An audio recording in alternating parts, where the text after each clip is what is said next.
GeM செய்திகளை வழங்குவோர் இதய மேட்ரிமோனியல். சிங்கிளா வாங்க, கப்பலா போங்க. Jayalakshmi Nagar, dream flats for sale. DTC பீரரா, அப்ரூவ் பிளாட்ஸ் விற்பனைக்கு.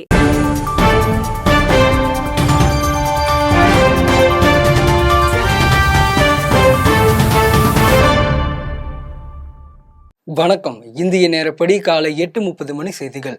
முதலில் ஜெம் தலைப்புச் செய்திகளை காணலாம். சென்னையில் இன்று நடைபெறும் வாகன பேரணியில் பங்கேற்கிறார் பிரதமர் மோடி. சென்னையில் 5 அடுக்கு போலீஸ் பாதுகாப்பு. தமிழகத்தில் ரூபாய் 208.41 கோடி மதிப்பிலான ரொக்கம் மற்றும் பொருட்கள் பறிமுதல். தேர்தல் முடிந்தாலும் ஜூன் 4 வரை பணம் கொண்டு செல்ல கட்டுப்பாடுகள் தொடரும். தமிழக தலைமை தேர்தல் அதிகாரி சத்யபிரதா சாகு அறிவிப்பு. சென்னையில் இன்று வாகன பேரணி. போக்குவரத்து மாற்றம் செய்யப்பட்டுள்ளதாக காவல்துறை அறிவிப்பு. போதைப் பொருள் வழக்கு விவகாரம். ஜாபர் சாதிக் வீட்டில் அமலாக்கத்துறை அதிகாரிகள் சோதனை. பிரதமர் மோடி தமிழகத்திற்கு வந்தால் திமுக பயப்படுவது ஏன்? அண்ணாமலை கேள்வி. நாடாளுமன்ற தேர்தலையொட்டி 10,214 சிறப்பு பேருந்துகள் இயக்கம். தமிழ்நாடு போக்குவரத்து துறை அறிவிப்பு. IPL கிரிக்கெட் போட்டி. 7 விக்கெட் வித்தியாசத்தில் கொல்கத்தாவை வீழ்த்தியது CSK. இனி விரிவான செய்திகளை காணலாம். சென்னையில் இன்று நடைபெறும் வாகன பேரணியில் பிரதமர் மோடி பங்கேற்கிறார். பாஜக மற்றும் அதன் கூட்டணி வேட்பாளர்களுக்கு ஆதரவு திரட்டுவதற்காக பிரதமர் மோடி 7வது முறையாக இன்று தமிழகம் வருகிறார். இதற்காக மராட்டிய மாநிலத்திலிருந்து தனி விமானம் மூலம் பிரதமர் மோடி இன்று மாலை 6 மணிக்கு சென்னை வருகை தருகிறார். சென்னை விமான நிலையத்திலிருந்து சாலை மார்க்கமாக தியாகராய நகர் வனகல் பூங்கா பகுதிக்கு செல்கிறார். அங்கு பாஜக சார்பில் ஏற்பாடு செய்யப்பட்டுள்ள பிரம்மாண்ட வாகன பேரணியில் பங்கேற்கிறார். 2 கிலோமீட்டர் வரையிலான இந்த பேரணியின் போது பாஜக வேட்பாளர்கள் பால் கனகராஜ், வினோத் செல்வம், தமிழிசை சவுந்தரராஜன், பாலகணபதி, பாமக வேட்பாளர்கள் பாலு, தமிழ்நாடு மாநில காங்கிரஸ் வேட்பாளர் வேணுகோபால் உள்ளிட்டோருக்கு ஆதரவாக வாக்கு சேகரிக்கிறார். வாகன பேரணியின் போது சாலையின் இருபுறங்களிலும் பாஜக தொண்டர்கள் பிரதமர் மோடிக்கு பூக்கள் தூவி உற்சாக வரவேற்பு அளிக்க உள்ளனர். மேலும் பிரதமரின் வாகன பேரணி நிகழ்ச்சியொட்டி 3,500க்கும் மேற்பட்ட போலீசார் பாதுகாப்பு மற்றும் கண்காணிப்பு பணிகளில் ஈடுபடுத்தப்பட உள்ளதாகவும் 5 அடுக்கு பாதுகாப்பும் போடப்பட்டுள்ளதாக போலீசார் தரப்பில் தெரிவிக்கப்பட்டுள்ளது. பிரதமர் மோடியின் வாகன பேரணி பிரச்சாரத்தையொட்டி இன்று போக்குவரத்து மாற்றம் செய்யப்பட உள்ளதாக சென்னை போக்குவரத்து போலீசார் அறிவித்துள்ளனர். பிரதமர் மோடியின் வாகன பேரணி நடைபெறுவதை ஒட்டி சென்னை GST சாலை, மவுண்ட் பூந்தமல்லி சாலை, 100 அடி சாலை, அண்ணா சாலை, காந்தி மண்டபம் சாலை மற்றும் தியாகராய நகர் ஆகிய இடங்களில் இன்று பிற்பகல் 3 மணி முதல் இரவு 8 மணி வரை லேசான போக்குவரத்து நெரிசல் ஏற்பட வாய்ப்புள்ளதால் பொதுமக்கள் மற்றும் வாகன ஓட்டிகள் இந்த சாலைகளை தவிர்த்து மாற்று வழியில் செல்ல போக்குவரத்து போலீசார் கேட்டுக்கொண்டுள்ளனர். பிற்பகல் 3 மணி முதல் தியாகராய சாலையில் வாகனங்கள் செல்ல தடை செய்யப்பட்ட பகுதியாகவும், தியாகராய சாலை முழுவதும் வெங்கடநாராயண சாலை, GN செட்டி சாலை மற்றும் வடக்கு போக் சாலை ஆகியவை சாலை அணிவகுப்பு முடியும் வரை வாகனம் நிறுத்துவதற்கு தடை செய்யப்பட்ட பகுதியாக அறிவிக்கப்பட்டுள்ளதாக போக்குவரத்து போலீசார் தெரிவித்துள்ளனர். மேலும் மோடியின் வாகன பேரணியை முன்னிட்டு சென்னை பெருநகரில் ட்ரோன்கள் மற்றும் இதர ஆளில்லா வான்வெளி வாகனங்கள் பறக்க தடை விதிக்கப்பட்டுள்ளது. நாடாளுமன்ற தேர்தலையொட்டி 10,214 பேருந்துகள் இயக்கப்படும் என தமிழ்நாடு போக்குவரத்து துறை அறிவித்துள்ளது. இது குறித்து வெளியிட்டுள்ள அறிக்கையில், சென்னையிலிருந்து 17 மற்றும் 18ஆம் தேதிகளில் 2,970 சிறப்பு பேருந்துகள் என 2 நாட்களுக்கு மொத்தம் 7,154 பேருந்துகள் இயக்கப்படுகிறது. பிற ஊர்களிலிருந்து பல்வேறு இடங்களுக்கு 2 நாட்களுக்கு 3,060 பேருந்துகள் இயக்கப்பட உள்ளதாகவும், ஏப்ரல் 20 மற்றும் 21ஆம் தேதிகளில் பிற ஊர்களிலிருந்து சென்னைக்கு திரும்பும் வகையில் 1,825 சிறப்பு பேருந்துகள் என 2 நாட்களுக்கு மொத்தம் 6,009 பேருந்துகள் இயக்கப்படுவதாக தெரிவித்துள்ளது. இதேபோல் ஏப்ரல் 20 மற்றும் 21இல் பிற ஊர்களிலிருந்து பல்வேறு ஊர்களுக்கு திரும்ப 2,292 பேருந்துகள் இயக்கப்படுகிறது. மொத்தம் 10,214 சிறப்பு பேருந்துகள் இயக்கப்பட இருப்பதாக தெரிவிக்கப்பட்டுள்ளது. கொல்கத்தா அணிக்கு எதிரான போட்டியில் 7 விக்கெட்டுகள் வித்தியாசத்தில் சென்னை அணி வெற்றி பெற்றது. ஐபிஎல் தொடரில் நேற்று நடைபெற்ற ஆட்டத்தில் Chennai super Kings Kolkata night Riders அணிகள் மோதின. இதில் டாஸ் வென்ற சென்னை அணியின் கேப்டன் ருத்ராஜ் கெய்க்வாட் பந்து வீச்சை தேர்வு செய்தார். அதன்படி முதலில் பேட்டிங் செய்ய களமிறங்கிய கொல்கத்தா அணியின் தொடக்க ஆட்டக்காரரான பிலிப் சால்ட் துஷார் தேஷ்பாண்டே வீசிய முதல் பந்திலேயே ஆட்டமிழந்தார். மிகவும் எதிர்பார்க்கப்பட்ட ரிங்கு சிங் 9 ரன்களிலும் ரசல் 10 ரன்களிலும் ஆட்டமிழந்து ஏமாற்றம் அளித்தனர். பின்னர் நிர்ணயிக்கப்பட்ட 20 ஓவர்கள் முடிவில் கொல்கத்தா 9 விக்கெட்டுகள் இழப்பிற்கு 137 ரன்கள் எடுத்தது. இதனையடுத்து 138 ரன்கள் எடுத்தால் வெற்றி என்ற இலக்குடன் சென்னை அணியின் சார்பில் ரச்சின் ரவீந்திரா மற்றும் கேப்டன் கெய்க்வாட் ஆகியோர் களமிறங்கினர். முடிவில் சென்னை அணி 14.4 ஓவர்களில் 3 விக்கெட்டுகளை இழந்து 141 ரன்கள் எடுத்து வெற்றி பெற்றது. இதன் மூலம் கொல்கத்தா அணிக்கு எதிரான போட்டியில் 7 விக்கெட்டுகள் வித்தியாசத்தில் சென்னை அணி வெற்றி பெற்றதுடன் ஐபிஎல் தொடரின் தனது 3வது வெற்றியை பதிவு செய்துள்ளது. கச்சத்தீவு விவகாரத்தில் திமுக அமைதியாக இல்லை என்றும் எத்தனையோ முறை பிரதமரிடம் முதலமைச்சர் மு.க.ஸ்டாலின் பேசியுள்ளார் என்றும் தூத்துக்குடி திமுக நாடாளுமன்ற உறுப்பினர் கனிமொழி தெரிவித்துள்ளார். சென்னை விமான நிலையத்தில் தூத்துக்குடி நாடாளுமன்ற திமுக வேட்பாளர் கனிமொழி செய்தியாளர்களை சந்தித்து பேசினார். அப்போது விவசாயிகளுக்கு எதிரான சட்டத்தை பாஜக கொண்டு வந்தபோது அதிமுக ஆதரவு அளித்தது, வாக்களித்தது ஏன் என்றும், நாடு முழுவதும் விவசாயிகள் அந்த சட்டத்திற்கு எதிரான போராட்டத்தை எதிர்த்த போது அதிமுக மட்டும் ஏன் ஆதரவளித்தது என்றும் கேள்வி எழுப்பிய அவர், கச்சத்தீவு விவகாரத்தில் திமுக அமைதியாக இல்லை, எத்தனையோ முறை பிரதமரிடம் முதலமைச்சர் மு.க.ஸ்டாலின் பேசியுள்ளார் என்றும், கடந்த 10 ஆண்டுகளாக பாஜக மத்திய அரசு இந்த விவகாரத்தில் என்ன செய்தது என்றும் கனிமொழி தெரிவித்துள்ளார். திமுக அதிமுக எம்பிகள் 10 வருஷமா நாடாளுமன்றத்தில் மௌனம் காத்திருக்காரு அண்ணாமலை குற்றச்சாட்டு தெரிவித்தார். அப்போ மௌனமா இருந்தோன்னா ஏன் சஸ்பெண்ட் பண்ணாங்க? எல்லா எதிர்கட்சிகளையும் சஸ்பெண்ட் பண்ணாங்க. மௌனமா இருக்கவங்களே சஸ்பெண்ட் பண்ணா என்ன அர்த்தம்? பேச விடலை. நீங்க தொடர்ந்து நாங்க பேசிட்டு தான் இருக்கோம். அதுக்கு அந்த நாடாளுமன்றத்தை பிஜேபி எந்த டிஸ்கஷனுமோ விவாதமோ எதுக்குமே இடமளிக்காத ஒன்றாக மாற்ற வேண்டும் என்று நினைக்கிறார்கள். நாங்கள் தொடர்ந்து எதிர்த்ததால் தான் இத்தனை பேர் அடிக்கடி சஸ்பெண்ட் ஆகக்கூடிய ஒரு சூழ்நிலையை அவங்க உருவாக்குனாங்க. அதிமுக கூட்டணி கட்சி நிர்வாகிகள் ஒன்றாக பிரச்சாரம் மேற்கொண்டு தேமுதிக வேட்பாளர் நல்லதம்பியை வெற்றி பெறச் செய்து அதனை கழக பொதுச் செயலாளர் எடப்பாடி பழனிசாமியிடம் சமர்ப்பிக்க வேண்டும் என்று திருவள்ளூரில் முன்னாள் அமைச்சர் பி.வி. ரமணா தெரிவித்தார். திருவள்ளூர் தனி தொகுதியில் அதிமுக கூட்டணியில் அங்கம் வகிக்கும் தேமுதிக சார்பில் வேட்பாளர் நல்லதம்பி போட்டியிடுகிறார். வேட்புமனு தாக்கலுக்கு பிறகு தொடர்ந்து தீவிர பிரச்சாரத்தில் ஈடுபட்டு வருகிறார். இந்நிலையில் அதிமுக பொதுச் செயலாளர் எடப்பாடி பழனிசாமி திருவள்ளூரில் நடைபெற்ற தேர்தல் பிரச்சார பொதுக்கூட்டத்தில் கலந்து கொண்டு பல்லாயிரக்கணக்கானோர் மத்தியில் எழுச்சி உரை ஆற்றியதால் வெற்றி கூட்டணியின் திருவள்ளூர் தொகுதி வேட்பாளர் நல்லதம்பி எளிதில் வெற்றி பெறுவார் என்பது உறுதியாகிவிட்டது. இந்நிலையில் திருவள்ளூர் தொகுதியில் தேமுதிக வேட்பாளருக்கான தலைமை தேர்தல் அலுவலகத்தை திருவள்ளூர் மேற்கு மாவட்ட செயலாளரும் முன்னாள் அமைச்சருமான பி.வி. ரமணா மற்றும் முன்னாள் நாடாளுமன்ற உறுப்பினர் வேணுகோபால் ஆகியோர் திறந்து வைத்தனர். இதில் தேமுதிக மாவட்ட செயலாளர் கிருஷ்ணமூர்த்தி, அதிமுக மாவட்ட துணை செயலாளர் கமாண்டோ பாஸ்கரன், புரட்சி பாரதம் கட்சி நிர்வாகிகள் ஜி. மகா, இ. குட்டி, சி.பி. குமார் மற்றும் தேமுதிக கூட்டணி கட்சி நிர்வாகிகள் கலந்து கொண்டனர். நிகழ்ச்சியில் முன்னாள் அமைச்சர் பி.வி. ரமணா கூட்டணி கட்சி நிர்வாகிகளிடம் தெரிவிக்கையில், இப்போ பாத்தீங்கன்னா திமுக ஒரு தோல்வியடைந்த அரசாங்கத்தை நடத்திவிட்டு 2019 38 எம்பிகளை ஜெயித்து 5 வருடங்களாக பாராளுமன்றத்தை பெஞ்சை மட்டும் தேய்த்து விட்டு ஒரு மாசமா தமிழ்ல பேசுற மாதிரி ஒரு பிம்பத்தை கட்டமைத்துக் கொண்டு சமூக வலைதளங்களையும் மீடியாவையும் பேப்பரையும் பிரிண்ட் மீடியாவையும் எலக்ட்ரானிக் மீடியாவையும் கையில் வைத்துக் கொண்டு அவர்கள் 40 ஜெயிப்போம் 30 ஜெயிப்போம் என்று ஒரு பொய்யான பிம்பத்தை கட்டமைக்கிறார்கள். திருவண்ணாமலை ஈசானிய மைதானத்தில் 11ஆம் தேதி முன்னாள் முதலமைச்சர் எடப்பாடி பழனிசாமி பிரச்சாரம் மேற்கொள்ள உள்ள நிலையில் பிரச்சார மேடை அமைப்பதற்கு அதிமுகவினர் முகூர்த்த கால் நட்டனர்.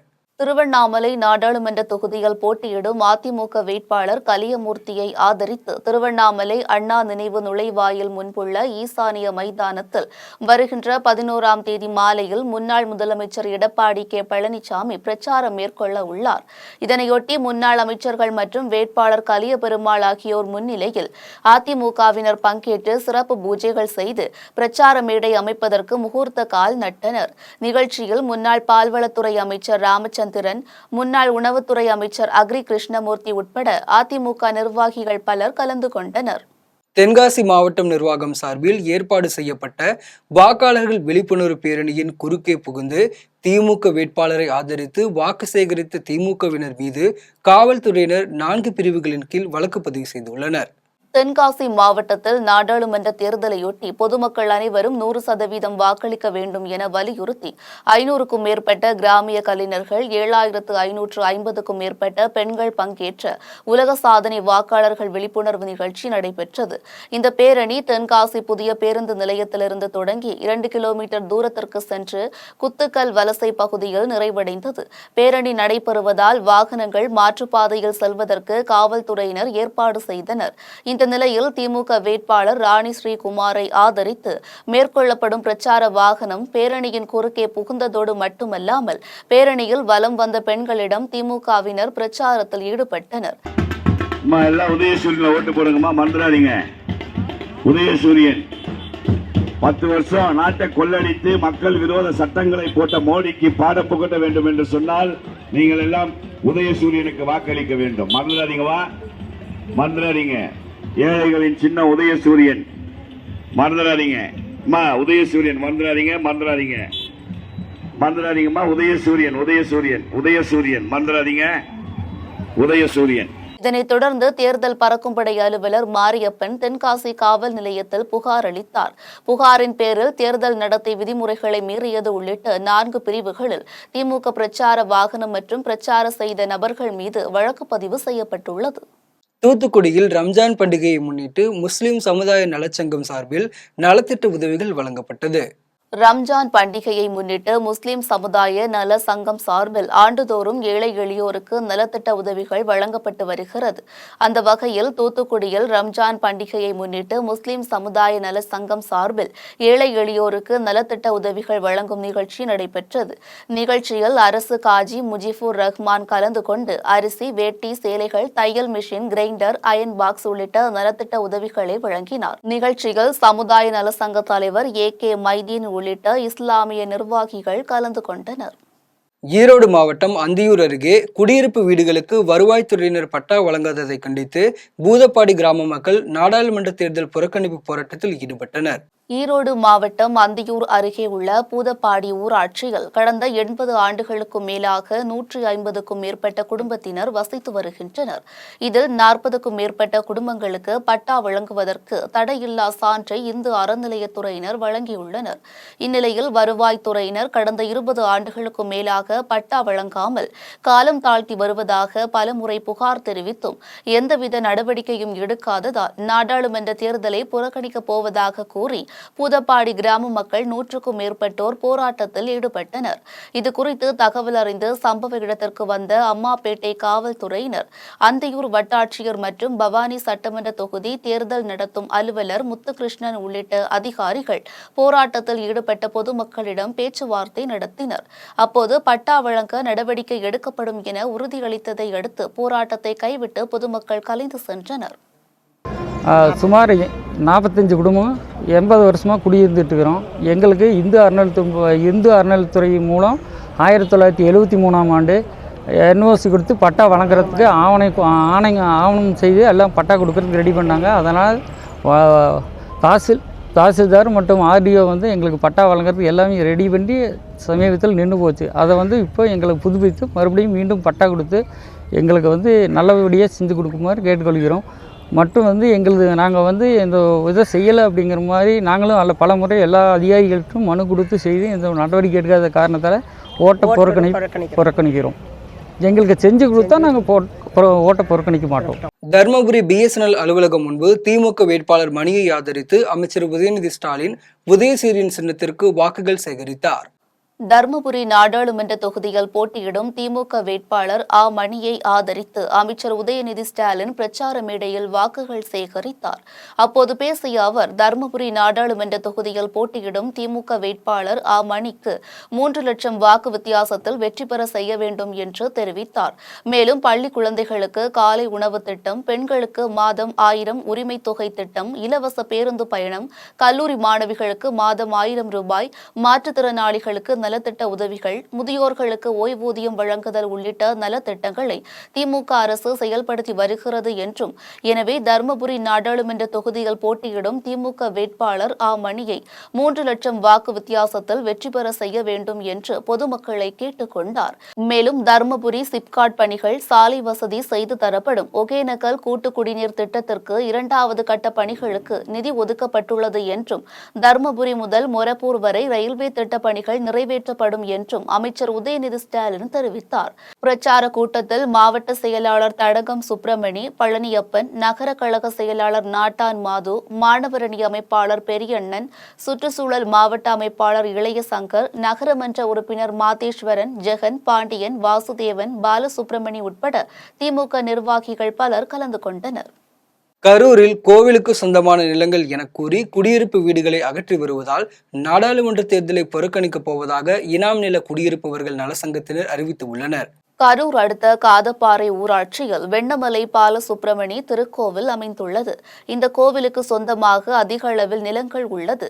இக்கோவிலின் அருகாமையில் உள்ள நிலங்கள் இனாம் நிலங்கள் என அரசின் சார்பில் அறிவிப்பு செய்யப்பட்டதால் அந்த நிலங்கள் பலரது கைக்கு மாறி பத்திரப்பதிவு நடைபெற்றது. மேலும் அப்பகுதியில் இடங்களை வாங்கியவர்கள் பத்திரப்பதிவு செய்து வீடு கட்டி சொத்து வரி, வீட்டு வரி, குடிநீர் வரி, மின் கட்டணம் ஆகியவற்றை தொடர்ந்து செலுத்தி வருகின்றனர். இதனிடையே திருத்தொண்டர் திருச்சபை நிறுவனத்தின் தலைவர் ராதாகிருஷ்ணன் சென்னை உயர்நீதிமன்ற மதுரை கிளை நீதிமன்றத்தில் தொடுத்த வழக்கில் கோவில் நிலங்கள் கோவிலுக்கு தான் சொந்தம் என்ற தீர்ப்பை பெற்றதன் அடிப்படையில் அண்மை காலமாக நிலங்களை மீட்டு வருகின்றனர். இதனால் குடியிருப்போர் பாதிக்கப்பட்டு வருகின்றனர். இது தொடர்பாக பாதிக்கப்பட்டவர்கள் செய்தியாளர்களிடம் தெரிவிக்கையில், 3 ஆண்டுகளாக இந்து சமய அறநிலையத்துறையினால் எங்கள் இடங்களெல்லாம் கோயில் நிலங்கள் என்று சொல்லி பல்வேறு இன்னல்களை உண்டு பண்ணுகிறார்கள். ஒரு ராதாகிருஷ்ணன் என்ற ஒரு கிரிமினல், அவன் சமூக ஆர்வலர் சிறுதொண்ட பேரவை என்ற முறையிலே ஒரு வழக்கினை மதுரை ஹைகோர்ட்ல MD 64/2007 படி ஒரு வழக்கை போட்டு அந்த வழக்கின் அடிப்படையில் எங்கள் நிலமெல்லாம் கோயிலுக்கு சொந்தமானது என்று சொல்லுகிறார். வடலூரில் சர்வதேச மையம் அமைப்பதற்கு எதிர்ப்பு தெரிவித்து பணிகளுக்காக தோண்டப்பட்ட பள்ளத்தில் இறங்கி பொதுமக்கள் திடீர் போராட்டத்தில் ஈடுபட்டனர். கடலூர் மாவட்டம் வடலூரில் வள்ளலார் நிறுவிய சத்திய ஞான சபை 100 ஏக்கர் நிலப்பரப்பில் அமைந்துள்ள நிலையில் அதில் சர்வதேச மையம் கட்டுவதற்கு தமிழக அரசு முடிவு செய்யப்பட்டு அதற்கான பணிகள் துவங்கியது. அதற்காக தோண்டப்பட்ட பள்ளத்தில் இறங்கிய பார்வதிபுரம் கிராம மக்கள் போராட்டத்தில் ஈடுபட்டனர். அப்போது சத்திய ஞான சபை பெருவெளியில் சர்வதேச மையம் அமைக்கக்கூடாது எனவும் அரசு இடத்தில் அமைக்க வேண்டும் எனவும் வலியுறுத்தினர். மேலும் தைப்பூச தினத்தன்று பல லட்சம் பேர் கூடும் இடத்தில் சர்வதேச மையம் அமைத்தால் பாதிப்பு ஏற்படும் எனவும் பொதுமக்கள் குற்றம் சாட்டினர்.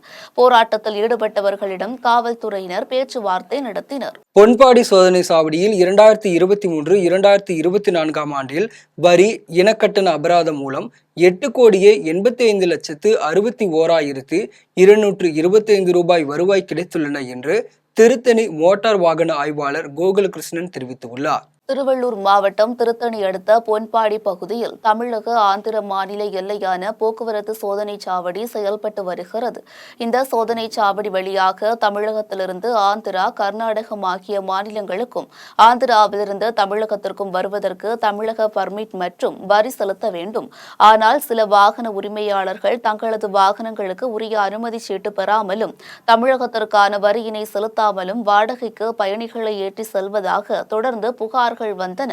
இதையடுத்து இணை போக்குவரத்து ஆணையர் ரவிச்சந்திரன், திருவள்ளூர் வட்டார போக்குவரத்து அலுவலர் மோகன் ஆகியோர் உத்தரவிட்டதன் பேரில் பொன்பாடி போக்குவரத்து சோதனை சாவடியில் திருத்தணி மோட்டார் வாகன ஆய்வாளர் கோகுலகிருஷ்ணன் வாகன சோதனை நடத்தினார். அதனைத் தொடர்ந்து செய்தியாளர்களை சந்தித்து பேசினார். அப்போது பொன்பாடி சோதனை சாவடியில் 2023-24 ஆண்டில் வரி இணை கட்டண அபராதம் மூலம் 8,85,61,225 ரூபாய் வருவாய் கிடைத்துள்ளன என்றும், இது தவிர வாகனங்களில் அதிக பாரம் ஏற்றி வந்த 34 வாகனங்களுக்கு 9,60,000 ரூபாய் அபராதம் வசூலிக்கப்பட்டது என்றும், வரி செலுத்தாமலும் அனுமதி சீட்டு பெறாமலும் தகுதி சான்று இல்லாமலும் இயங்கிய 29 வாகனங்கள் பறிமுதல் செய்து திருவள்ளூர் போக்குவரத்து அலுவலகத்தில் ஒப்படைக்கப்பட்டுள்ளது என்றும் வாகன ஆய்வாளர் கோகுலகிருஷ்ணன் தெரிவித்தார். வத்தலகுண்டில் செயல்படும் மணப்புரம் கோல்ட் லோன் என்ற தனியார் நகைக்கடன் வங்கியில் கொள்ளை முயற்சியில் ஈடுபட்ட இளைஞரிடம் காவல்துறையினர் விசாரணை நடத்தி வருகின்றனர். திண்டுக்கல் மாவட்டம் வத்தலக்குண்டில் மதுரை பெரியகுளம் பிரதான சாலையில் மணப்புரம் கோல்டு லோன் என்ற தனியார் நகைக்கடன் வங்கி செயல்பட்டு வருகிறது. இந்த வங்கியில் வத்தலக்குண்டு மற்றும் அதனை சுற்றியுள்ள பல்வேறு கிராமங்களைச் சேர்ந்த ஏராளமான பொதுமக்கள் தங்கள் நகைகளை அடகு வைத்துள்ளனர்.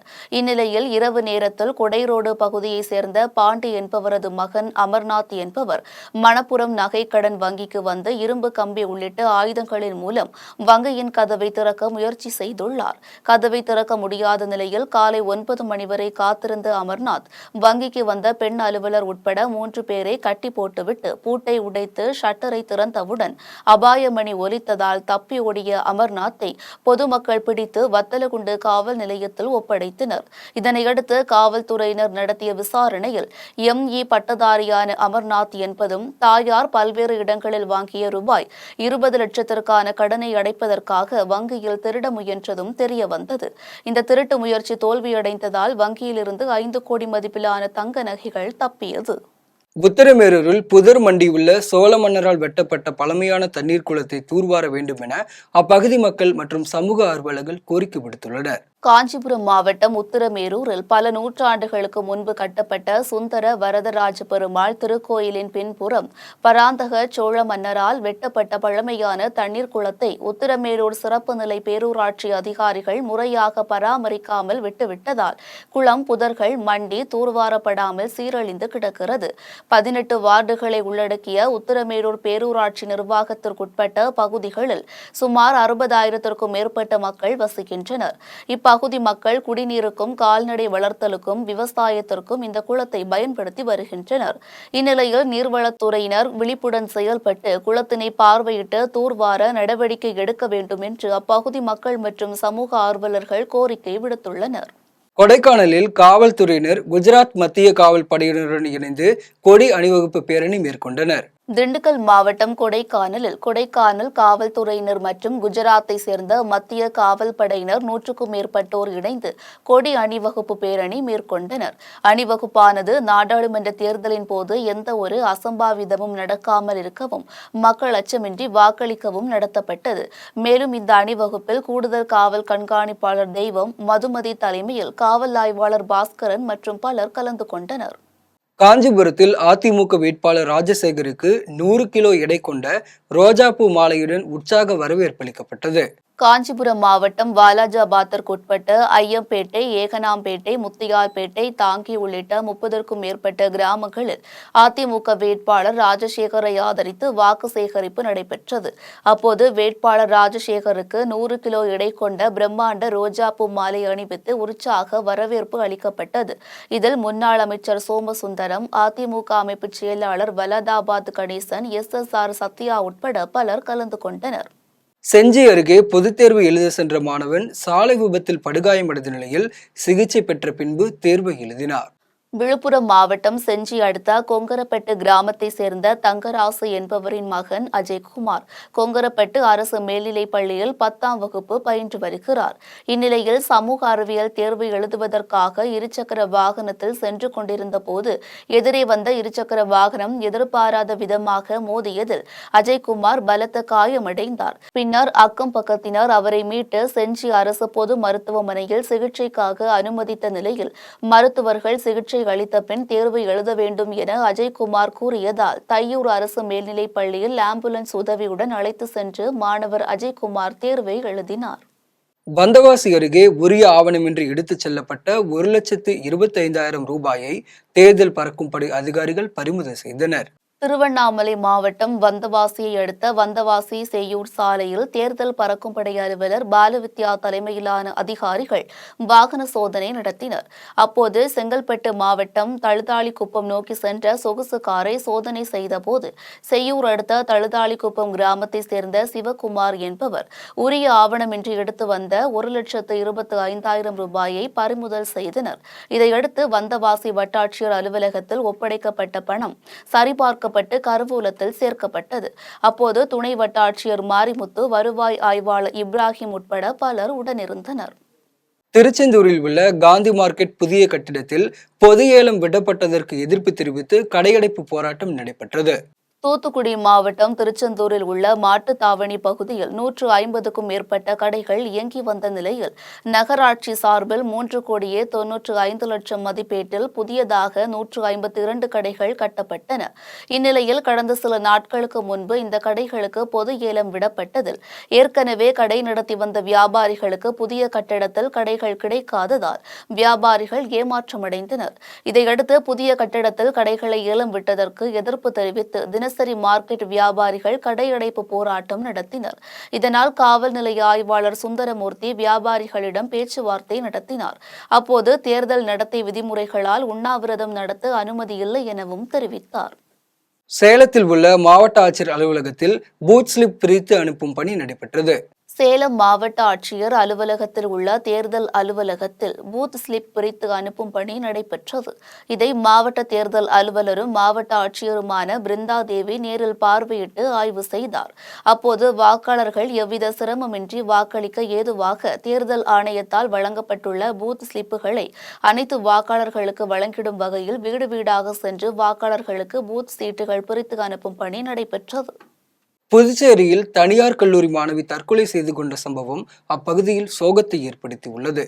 புதுச்சேரி சொக்கநாதன்பேட்டை பகுதியைச் சேர்ந்த வங்கி ஊழியர் ரமேஷின் மூத்த மகள் கிருஷ்ணசூர்யா ரெட்டியார்பாளையம் பகுதியில் உள்ள தனியார் கல்லூரியில் 1ஆம் ஆண்டு ஆங்கிலம் படித்து வந்தார். இந்நிலையில் அதிக பாடங்கள் இருப்பதாகவும் ஆங்கிலம் சரிவர பேச முடியாமல் சிரமப்படுவதால் தன்னை வேறு பாடப்பிரிவுக்கு மாற்றும்படியும் தனது பெற்றோர்களிடம் தொடர்ந்து வலியுறுத்தி வந்துள்ளார். இது தொடர்பாக மன உளைச்சல் அடைந்த கிருஷ்ணசூர்யா தனது வீட்டில் தூக்கிட்டு தற்கொலை செய்து கொண்டார். இதுகுறித்து தகவல் அறிந்த ரெட்டியார்பாளையம் காவல்துறையினர் சம்பவ இடத்திற்கு விரைந்து வந்து மாணவியின் உடலை கைப்பற்றி பிரேத பரிசோதனைக்காக அரசு மருத்துவமனைக்கு அனுப்பி வைத்தனர். இதனிடையே கல்லூரியை சேர்ந்த 2 பெண் பேராசிரியர்கள் தான் மாணவியின் தற்கொலைக்கு காரணம் என கூறி மாணவியின் பெற்றோர்கள் மற்றும் உறவினர்கள் கல்லூரியை முற்றுகையிட்டு போராட்டத்தில் ஈடுபட்டனர். இதையடுத்து மாணவியின் தற்கொலை குறித்து சரியான முறையில் விசாரணை செய்து உரிய நடவடிக்கை எடுக்கப்படும் என காவல்துறையினர் உறுதியளித்ததைத் தொடர்ந்து போராட்டம் கைவிடப்பட்டது. மீண்டும் ஜெம் தலைப்புச் செய்திகள். சென்னையில் இன்று நடைபெறும் வாகன பேரணியில் பங்கேற்கிறார் பிரதமர் மோடி. சென்னையில் 5 அடுக்கு போலீஸ் பாதுகாப்பு. தமிழகத்தில் ரூபாய் 208.41 கோடி மதிப்பிலான ரொக்கம் மற்றும் பொருட்கள் பறிமுதல். தேர்தல் முடிந்தாலும் ஜூன் 4 வரை பணம் கொண்டு செல்ல கட்டுப்பாடுகள் தொடரும். தமிழக தலைமை தேர்தல் அதிகாரி சத்யபிரதா சாகு அறிவிப்பு. சென்னையில் இன்று வாகன பேரணி. போக்குவரத்து மாற்றம் செய்யப்பட்டுள்ளதாக காவல்துறை அறிவிப்பு. போதைப் பொருள் வழக்கு விவகாரம். ஜாபர் சாதிக் வீட்டில் அமலாக்கத்துறை அதிகாரிகள் சோதனை. பிரதமர் மோடி தமிழகத்திற்கு வந்தால் திமுக பயப்படுவது ஏன்? அண்ணாமலை கேள்வி. நாடாளுமன்ற தேர்தலையொட்டி 10,214 சிறப்பு பேருந்துகள் இயக்கம். தமிழ்நாடு போக்குவரத்து துறை அறிவிப்பு. IPL கிரிக்கெட் போட்டி.